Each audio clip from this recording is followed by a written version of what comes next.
السلام علیکم شرالاس پشتو میدیسین ته په دې ویډیو کې به موږ د نسیریا گونورهیا یا هم ګونوکوکس بکتریا په اړه به خبرې کوو. ګونوکوکس بکتریا چې د انسانانو کې د جنسي تناسلي سیستم مختلفې ناروغۍ منځته راوړي. تاسو پوهیږئ چې هر کال په نړۍ کې 98 میلیونه پیښې د ګونورهیا د رامنځته کیږي. همدارنګه په امریکا کې ګونورهیا دومره هغه بکتریايي ناروغي ده چې تر ټولو ډیره رامنځته کیږي. نو ځکه باید موږ پوه شو چې نسیریا ګونورهیا بکتریا دا څه ډول بکتریا ده او څه خواص لري او په څه ډول باندې موږ د دې تداوی کوو او دا په کوم میکانیزم باندې په انسانانو کې ناروغي منځته راځي. نو کچیری د بکتریا او عمومي تقسیم بندي جدول ته وګورو نو نسیریا بکتریا چې ده دا یو ګرام نیگیټیو کوکسای بکتریا ده.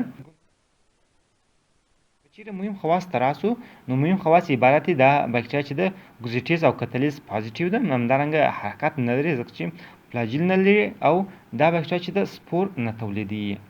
که چیرې پاتوجینیسیس تاسو نو په پاتوجینیسیس کې اول باید په دې پوه شو چې دغه بکتریا د کوم لارې څخه انسان ته انتقالیږي.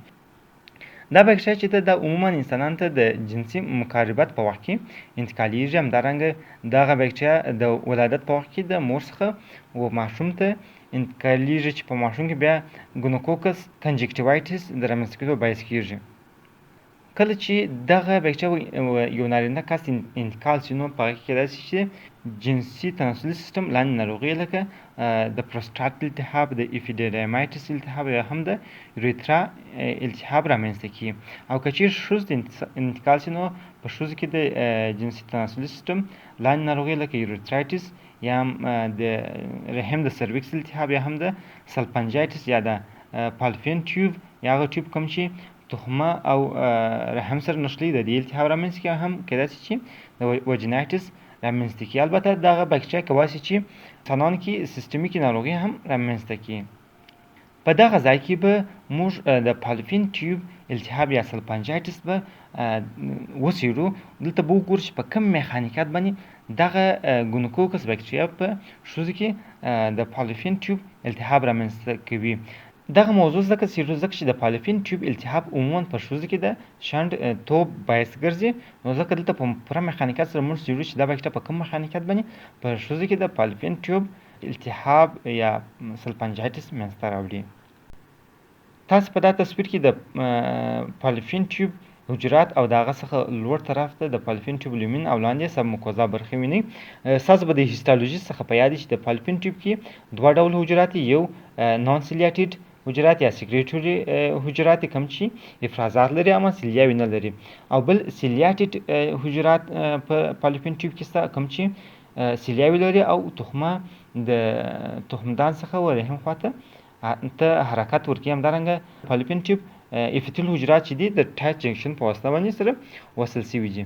نو کله چې د ګونوکوکس بکتریا و فالوپین ټیوب لومین ته راشي نو دا په اول مرحله کې لکه نور بکتریا غوندې د اپیتل حجرات سره دا اټچمنټ منځته راوړي. ګونوکوکس بکتریا همیش د انسیلیاټیډ یا سیکریټوري سیل سره اټچمنټ منځته راوړي. هیڅ کله دا بکتریا د سیلیاټیډ حجرات سره اټچمنټ یا وصل کېدل منځته نه راوړي.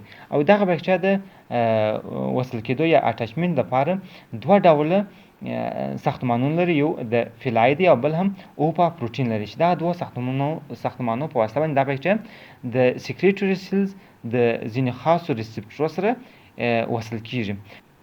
کله چې ګونوکوکل بکتریا د سیکریټوري اپیتل سیل سره یو ځای شول نو دا وروسته دغه حجرات داخلیږي او وروسته دغه حجرات څخه سب موکوزا برخې ته ځان رسي او په سب موکوزا برخې دغه ګونوکوکل بکتریا خپریږي. دا خو معلومدار خبره ده چې په سب موکوزا برخې د معافیتي حجرات ډیر زیات مقدار وجود لري. نو ځکه دلته دغه ګونوکوکل بکتریا د مایکروفاژو په واسطه باندې تر حملې لاندې راځي او زیات مقدار دغه ګونوکوکل بکتریاوي د مایکروفاژو په واسطه باندې بلل کیږي او د منځه وړل کیږي. خو که چیرې د ګونوکوکل بکتریاوو مقدار ډیر وي نو ځینې په دغه ځای کې ژوندي پاتې کیږي او وروسته دغه بکتریاوي د بزل لایر څخه سیلیاټیډ حجراتو ته ننوځي. دا هم په یاد چې هیڅ وخت د ګونوکوکل بکتریا په فالوپین ټیوب کې وسیلیاتډ حجرات ته د افیکال لایر نسي داخلېدی، همیشه دغه حجرات د بزل لایر څخه وسیلیاتډ حجرات ته داخلیږي. کله چې دغه باکتریا وسیلیاتډ حجرات ته د فالوپین ټیوب د داخل شول، نو دا باکتریا څه کار کوي؟ دا د MMP په نامه باندې یو انزایم تولیدوي. MMP یعنی میټریکس میټالوپیپټایډیز انزایم. نو دغه باکتریا MMP انزایم تولیدوي. MMP انزایم دا د فالوپین ټیوب د سیلیاتډ اپیتل حجراتو ترمنځ چې کوم تاجکشنونه واقعیږي، دغه MMP انزایم دغه تاجکشنونه تخریبوي.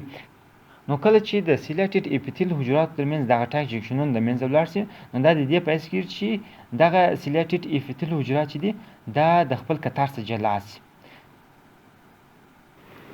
نو کله چې په دې میکانیزم سره سیلیاتډ حجرات د فالوپین ټیوب د منځه ولاړل، نو په دا وخت کې نو تخمه نسي کولی چې په فالوپین ټیوب کې ځان هم ته ورسي.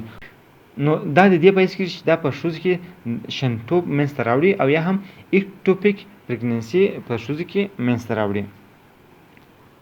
دلته تاسو په دا جوړ شوي تصویر کې وکتل چې ګونوکوکل باکتریا په کوم میکانیزم سره د فالوپین ټیوب هغه سیلیاتډ اپیتل حجرات تخریبول.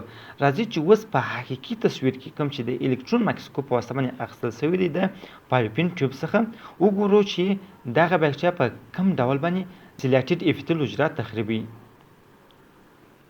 تاسو دلته د الکترون مایکروسکوپ په واسطه باندې اخیستل شوي تصویرونه وینئ چې په A تصویر کې تاسو د فالوپین ټیوب هغه انسیلیاتډ اپیتل حجرات وینئ، او په B تصویر کې تاسو د فالوپین ټیوب هغه سیلیاتډ اپیتل حجرات وینئ. او تاسو دلته په ای تصویر کې د فالوپین ټیوب هغه د الکترون مایکروسکوپ په واسطه باندې اخیستل شوی تصویر وینئ چې فالوپین ټیوب د دوه ډول اپیتل حجرات په واسطه باندې انسیلیاتډ او سیلیاتډ حجرات په واسطه باندې پوښل شوی دی. تاسو دلته په F تصویر کې وینئ چې ګونوکوکل باکتریا کوم چې سپین ویکټور په واسطه باندې ښودل شوي دي، دغه باکتریاوې هغه د فالوپین ټیوب هغه انسیلیاتډ حجرات تر حملې لاندې راوستي دي او د هغوی سره اټچمنټ یا وصل کېدل رامنځته کړي دي. او تاسو دلته وینئ چې سیلیاتډ اپیتل حجرات د خپل ځای څخه بې ځای شوي دي د ګونوکوکل باکتریا په واسطه باندې کوم چې میکانیزم مو تیر وویل چې دلته دغه سیلیاتډ حجرات د خپل ځای څخه بې ځای شوي دي چې دا نو د دې باعث کېږي چې په فالوپین ټیوب کې سیلیاتډ حجرات د منځه ولاړ شي او تخمه ونه کولی شي چې د تخمدان څخه ورحم ته راسي. اوس که چیرې کلینیکل فایډینګ ته د نیسیریا ګونورهیا یا ګونوکوکل باکتریا د راسو، کلینیکي اعراض علایم د ګونوکوکل باکتریا د عموما التهابي اعراض علایم دي د جنسي تناسلي سیستم ته، چې دا فرق یې په نظر د ځای چې په کوم ځای کې دغه باکتریا مرضي منځته راوړې ده چې د نظر په هغه ځای سره اعراض علایم په مرض کې لیدل کېږي، او یا هم دغه باکتریا کولی شي چې سیستمیک انفیکشن منځته راوړي او سیستمیک اعراض علایم په یو شخص کې ولیدل شي. دا فرق یې په نظر د ځای د ناروغۍ. دلته صرف غواړم چې د یوه شي یادونه وکړم، هغه دا چې دغه باکتریا چې کله په یو شخص کې د جنسي تناسلي سیستم التهاب یا ناروغي منځته راوړي، نو دا کسان عموما یو ډول سپین رنګ ته ورته ډسچارج لري د یوریتر څخه، نو ځکه دغه باکتریا ته ګونورهیا باکتریا ویل کېږي. ګونو معنا سیمین یا جنسي حجرات او رهیا معنا فلو یا دغه خارجېدل یا جریان. نو ځکه کله چې دغه باکتریا په یو شخص کې د جنسي تناسلي سیستم ناروغي منځته راوړي، نو په دا شخص کې یو سپین رنګه کیښي محاطي افرازات لیدل کېږي. که چیرې لابراتوار ډایګنوز ته راسو، نو موږ کولی شو سمپل د یوریتر د کیښي افرازات څخه واخلو. که چیرې په دغه سمپل کې موږ د مایکروسکوپ په واسطه باندې وګورو، نو موږ کولی شو د ګونورهیا باکتریا پکې ووینو، لکه په دغه عکس کې. په دغه عکس کې تاسو ته په سپین رنګ سره مایفیتي حجره لکه نیوټروفیل ښودل شوې ده، او په تور رنګ سره تاسو د ګونوکوکل باکتریا وینئ کوم چې د نیوټروفیلو په داخل کې کرال لري. همدارنګه موږ کولی شو دغه باکتریا کلچر کو په چاکلیټ اگر میډیا کې، تایر مارټن اگر کې، همدارنګه په میولر هینټن اگر کې موږ دغه باکتریا کولی شو چې کلچر کو.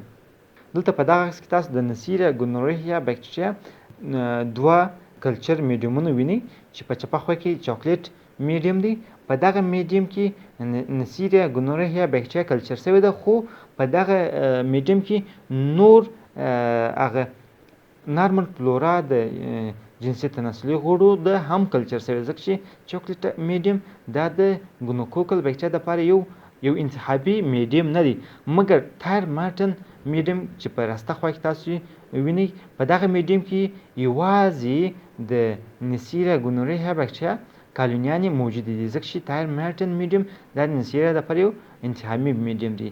که چیرې تاسو دغه میډیم ته په صحیح ډول وګورئ نو د نیسیریا ګونورهیا بکټریا هغه کوچني کالونیانې تاسو وینئ. عموما نیسیریا ګونورهیا بکټریا چې دا ډېر کوچني کالونیانې منځته راوړي. په تداوي کې باید ووایو چې سیفټراکزون د نیسیریا ګونورهیا دپاره یو انتخابي درمل دی. همدارنګه موږ کولی شو چې ازیترومایسین سیپروفلوکساسین هم په یو شخص کې که چیرې هغه د پنسلین سره الرجي ولري استعمال کړو. همدارنګه پنسلین جي هم موږ د نیسیریا ګونورهیا دپاره استعمالولی سو، خو د پنسلین جي په مقابل کې دا بکټریا مقاومت منځته راوړی دی. مخنیوی په دې طریقه سره کېږي چې باید د جنسي مقاربت په وخت کې د کنډوم څخه استفاده وشي. همدارنګه د ماشوم د پیدا کېدو په وخت کې باید د هغه په سترګو کې د ایریترومایسین او سیلور نایټریټ څاڅکي واچول شي تر څو د ګونوکوکل کنجکټیوایټس څخه مخنیوی وشي، او دغه کار په امریکا کې اجباري دی، او د دې بکټریا لپاره کوم واکسین تر اوسه پورې موجود نه دی. نو ډېر مننه چې ویډیو مو تر پایه پرې وکتل. که چیرې غواړئ نورې دا رقم ویډیوګانې وګورئ نو زموږ پښتو میډیسن چینل په یوټیوب کې د سره سبسکرایب کړئ. همدارنګه زموږ پښتو پیج پښتو میډیسن هم د سره لایک کولی شئ. که چیرې سوال او پیشنهاد لرئ نو مثلا په کمنټ سیکشن کې شریک کولی شئ. نو تر بلې ویډیو پورې د خدای په امان.